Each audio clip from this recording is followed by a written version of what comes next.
I enjoy what I do. Real estate is really, really, how can I explain? I always say, you get up every morning, it's like a Da Vinci Code. Like every day, it's different. You got to come up with different ideas. You got to come up with different solutions. At the end, we in real estate to solve solutions and help people. And it's actually really nice.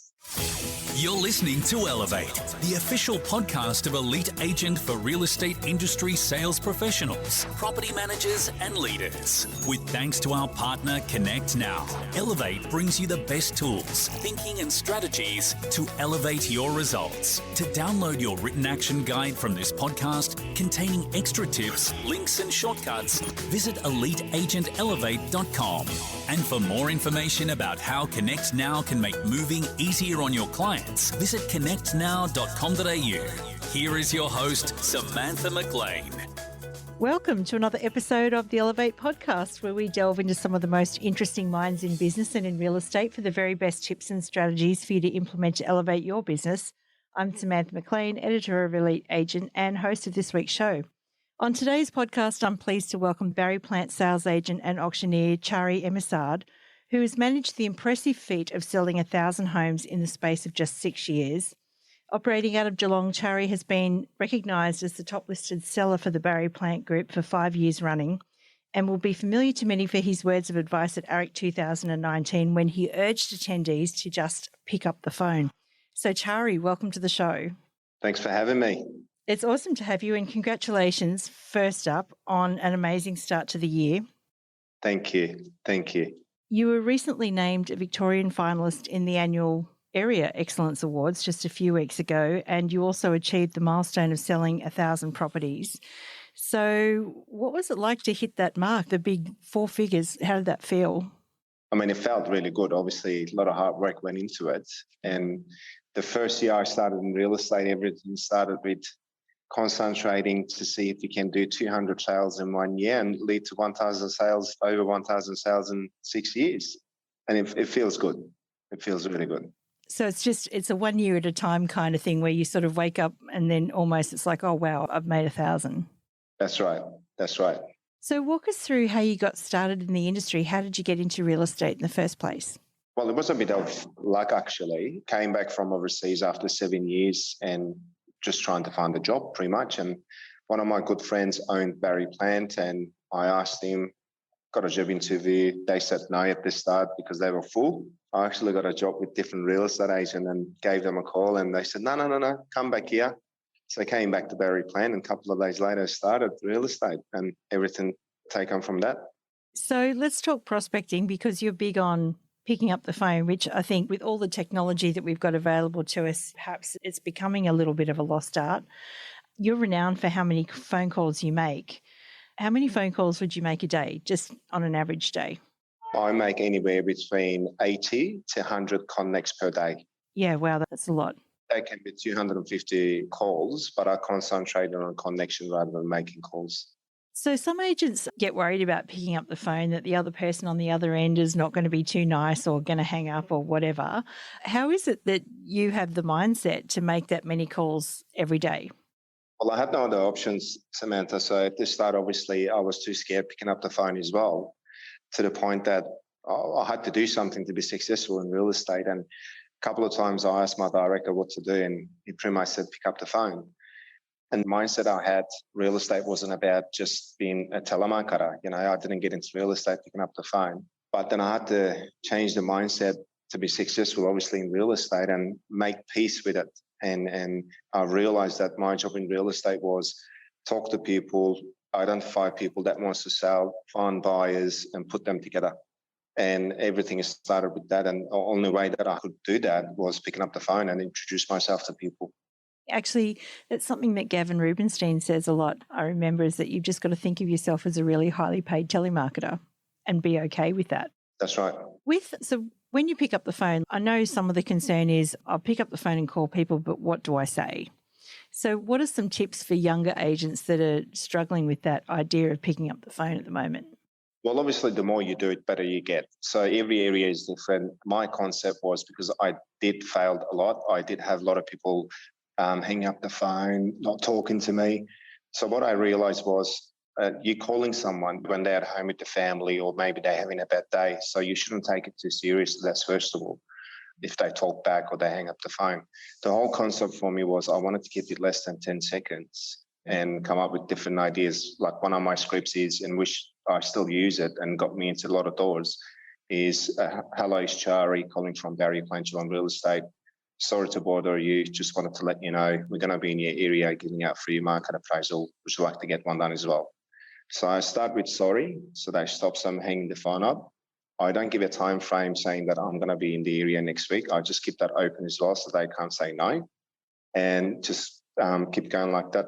Keep it less than 10 seconds and keep it effective and really fast. It's interesting what you just said then about calling at different times. Is there any particular time that you think you have most success in actually getting people to hear you out? That goes with your farm area again. My area, I've got around 8,000 homes. 50% of them works, 50% of them is retired. So my strike rate, it's 8 in the morning until 8 o'clock at night time. But then if you have an area that mainly everyone works, well, you shouldn't make calls in the morning. It's up to the agent to identify that and then find out exactly what time frames that they should call or pick up the phone and call their areas. Yeah. So if you're in an area where people are travelling to and from the city or something like that, calling them while they might be in the car or something like that's probably not a bad move. Exactly. I don't call anyone between 3 o'clock and 4 o'clock. I've got 2 beautiful boys and I know how stressful it is when, parents pick their kids up or as soon as possible, the kids come back home, it's stressful. They want to eat, they want to do this, they want to do that. So one of my biggest no-nos is I don't call anyone between 3 and 4. Yeah, very good. Do you have any mindset tips for agents who might be listening to this thinking, I've just had one hang up too many? How did you actually make peace, as you said, with becoming more active on the phones? When I started real estate, I figured that my mindset was the wrong mindset because I got into real estate, which I stopped at AREC as well, thinking about, I was going to drive fast cars and expensive watches, shiny shoes. That was the mindset I got into real estate at the start, and I was going to make a lot of money within 48 hours. But I came to a conclusion that real estate is actually hard work. So I shift my mindset to volume of sales rather than commission. And I wanted to have a 50% market share in my area. And I wanted to sell more properties in my farm area than anybody else. So I figured out exactly what I wanted to do. That was my mindset. And I came up with a prospecting plan, business plan, and marketing plan to execute that. Did you have any help from other people in Barry Plant to crystallise those numbers and things? At the start, I did have a couple of help, obviously, from my directors telling me what to do, pick up the phone and all those things. But I pretty much self-educated myself daily basis. Every morning I got up at 4:30, practice on prospecting, I practice on listing presentation, practice on negotiation skills. I was reading a lot of books, watching a lot of agents, what they do. And 6 months later, though, picking up the phone, I got my first PA. So after 6 months in real estate, I started getting help from my PA. Yeah. So you just touched on a couple of things there that I'd like to pick up on. So a lot of people, they do come into real estate thinking it's all fast cars and watches and that there are overnight successes, but we all know that that's probably not true, not to burst anyone's bubbles or anything like that. With all the work that you put in the beginning, how long did it take you to start seeing the fruits of your labour in that way? 2.5 years. I didn't make any money for 2.5 years. I worked in an area that I used to sell $180,000 homes and my commission was $2,500. So that's why I couldn't concentrate on the commission part. So I had to come up with different ideas to motivate me and reach to my goals. And that's why I changed everything rather than concentrate on the commission part, the volume part. And I thought, okay, if I want to be a $1 million agent, if I want to be a top seller, I need to sell 150 plus properties per year. And that's what I concentrated on. And it worked out really well. But after 3 months being in real estate, I got my first PA and I was still behind of my retainer. And a year after that, I got my second PA as an admin manager and I was still behind my retainer. And I was really behind. And it took me 2.5 years all up to be in front of my retainer and start making money. But it paid off really well because at the moment I'm running with 4,500 people in my database. And I created a system that I list anywhere between 20 to 30 and I sell anywhere between 18 to 20 per month. Yeah, I mean, look, that takes a lot of self-belief and belief in the process to take on a couple of PAs and be behind. So what were you telling yourself during that time, that it was all going to be okay? I did. Look, I did. I was afraid a bit because I was keep asking my directors, "Am I going to make it? Am I going to make it?" And they would keep telling me, "Look, you're picking up the phone more than anybody else. Your database is growing. Just continue like that, and you will make it." And I thought, okay, so as every other business that you open in Australia, it will take at least 2 to 2.5 years for you to start making profit. So I looked at it. Okay, let's change the concept. I'm in real estate. My director is actually giving me retainer, which is they like a business loan, they like a bank every month. I've got 2.5 years to execute this and I start paying them back. And I stopped stressing about if I was going to survive. I just started focusing on, 2.5 years, I'm going to make it. 2.5 years, I'm going to make it. If I leave from here, any business I open, it's going to take 2.5 years. So that's what I concentrated on. Yeah, I think it is amazing because you are a business within a business as well. And so actually shifting your thinking to, well, this is my business and it's going to take me a while to turn a profit. I reckon that's a really good way of looking at things. Yeah. And you also just mentioned that you get up at 4:30 in the morning. Now, we've all heard of 5 a.m. club, but 4:30 a.m. club, I thought I was the only one there. So tell me, what does your day look like? Well, I got used to getting up at 4:30 in the morning because of the army. I was a commander for 2.5 years. And I got a lot of benefit from getting up early in the morning. Before, I used to get up at 6 before real estate. And because real estate was really, time-wise wasn't enough for me during the day. And I still wanted to go home and spend some time with the family as well. So I thought, I'm an early person anyway. Let's get up at 4:30 in the morning. So when I get up at 4:30 in the mornings until 5:30, I study. I read books, scripts, dialogues, do my business plan. Then I go to my gym at 5:15, come back, 6:30, make breakfast for the kids, do whatever I need to do around the house, drop the kids to school and go to work. But I get 100 to 150 emails per day, sometimes close to 200. In the morning, I reply all my emails, I reply all my buyers, I do my tasks and everything else. I'm actually 10 steps ahead than everybody else because I get up that early. Yeah, interesting. And so you've got like set blocks of time where you do set things and it's just that one thing that you focus on and then before you move on to the next one. Well, that's right. And it makes it easier for me too, because when I come to work at 8:45, everything is ready. My team knows what they need to do. And we're just back on the phones again because we've done everything else. I done everything else between 4:30 to 8:45. Yeah. So clear the decks and then you're back on the phones. Yep. And I know that it's hard getting up at 4:30 in the morning. Are you a night owl as well, or do you go to bed early? Well, I think when everything turns into a habit, it's not hard anymore. Even if I go to bed at 11, 12, my eyes opens up at 4:30. Yeah. 7 days a week. Yeah, I don't hate that on weekends though.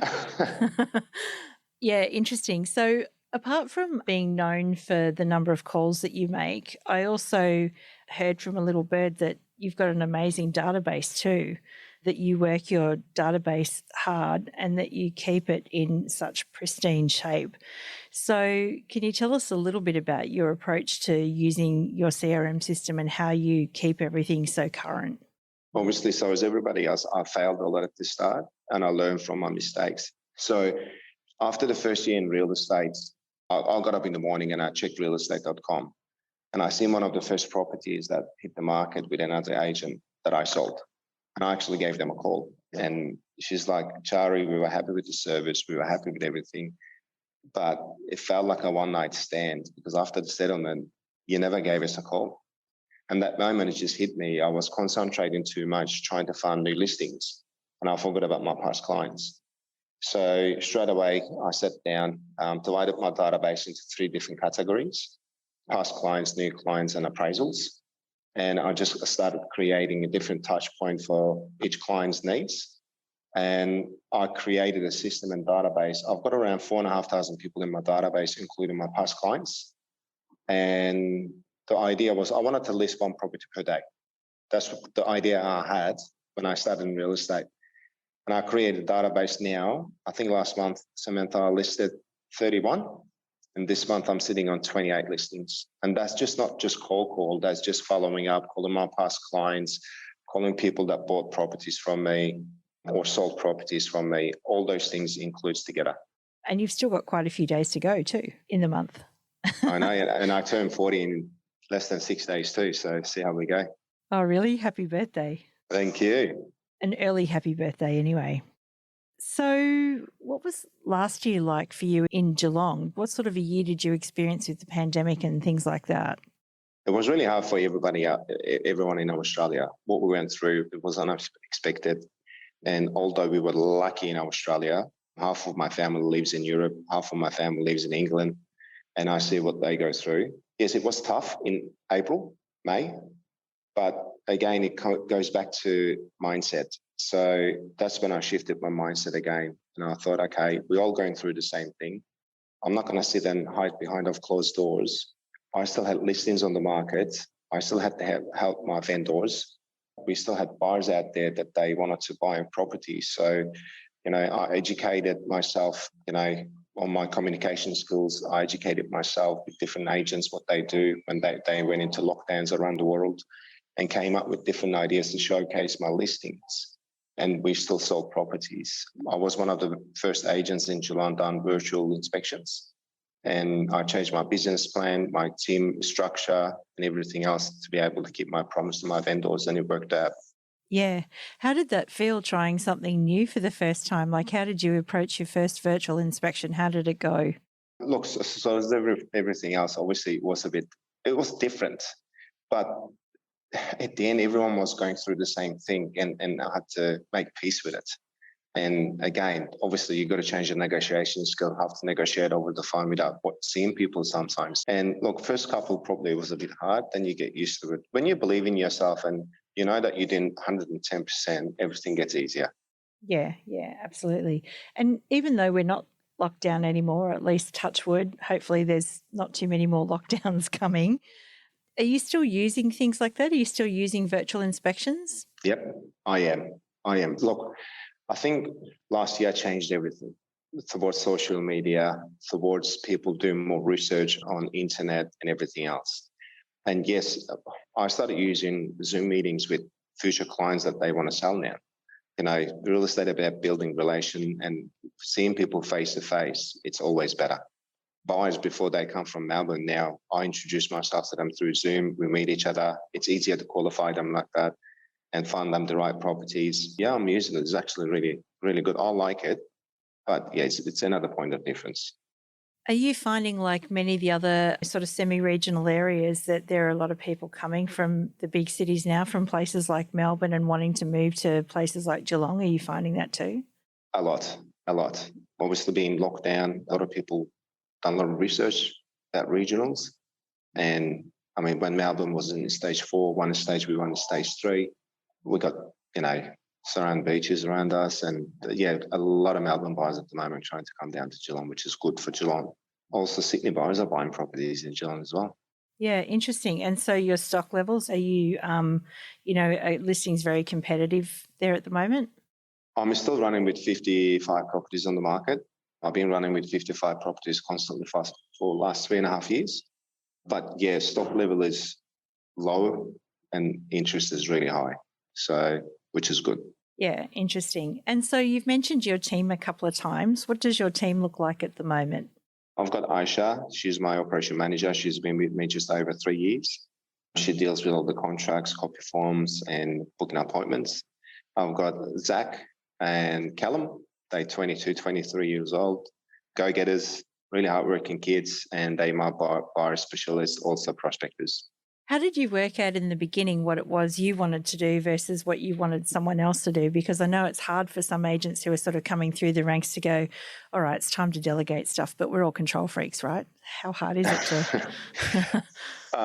Yeah, you got a point there. But the thing is, when I got my first PA, I didn't get my first PA so I can leave work early or work less. And I actually wanted to increase my appraisal numbers. And by myself, I used to create anywhere between 20 to 25 per week. I thought, okay, if I get another person that does whatever I do, we can get 30 to 35. And if I get 30 to 35, I'm going to speed up the process having the market share. So everything started with that. Then we started creating that much appraisals, and I started listing at the same time. Then obviously the vendor management kicked in, the photo shoots and copy form and everything else. And I was really bad at writing copy forms. So I thought, okay, how about I get somebody else to do those things, then I can be back on the phones. I think what's important is you should not stop doing the things that you're good at as an agent. I still make cold calls, and I still make warm calls, and I still go to the buyer appointments, and I still go to open for inspections. I just created a team that just in case if I can't do those things, that they will pick up the pieces for me so I can do what I'm good at. It's an interesting approach. Like a lot of people take on an assistant just to be able to delegate stuff, but you're saying start with the strategy and where you want to be and then figure out from there how that's going to look. That's right. I mean, yesterday I done 6 listing appointments and 2 appraisals. And when I was out, because I couldn't do cold calls, my team was doing cold calls. Today, 2 of my boys are out doing photo shoots and buyer appointments. I'm doing the cold calls today. So it works out better like that. Yeah, amazing. So what's next for you, Chari, now that you've hit the 1,000 milestone? When is the next milestone coming and what's it going to be?